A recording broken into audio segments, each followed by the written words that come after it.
মুখে জয় শ্রীরাম স্লোগান বলে তাণ্ডব।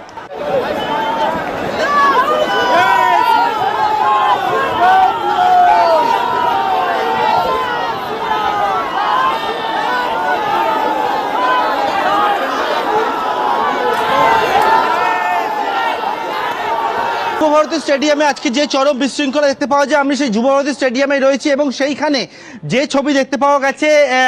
যুবকদের মধ্যে একটা ভিড় এবং সেখানে হাতে একটা গেরুয়া পতাকা এবং সেখানে মুখে জয় শ্রীরাম স্লোগান সেটাও কেউ দেখতে পাওয়া গেছে। এবং যুবভারতী স্টেডিয়ামে যখন মেসিকে দেখতে না পেয়ে যে চরম একটা বিশৃঙ্খলা পরিস্থিতি তৈরি হয়, একটা যুবভারতীর ইতিহাসে কালো দিন যাকে বলা যায়। এবং সেক্ষেত্রে কিন্তু যারা দর্শকরা এই যে স্টেডিয়াম সেখান থেকে একেবারে নিচে নেমে মাঠের মধ্যে গ্রাউন্ডের মধ্যে চলে যায় এবং সেখানে কিন্তু যে ক্রাউড ছিল সেই ক্রাউডের মধ্যে একেবারে যে গোল পোস্ট, সেই গোল পোস্টের পাশে একটা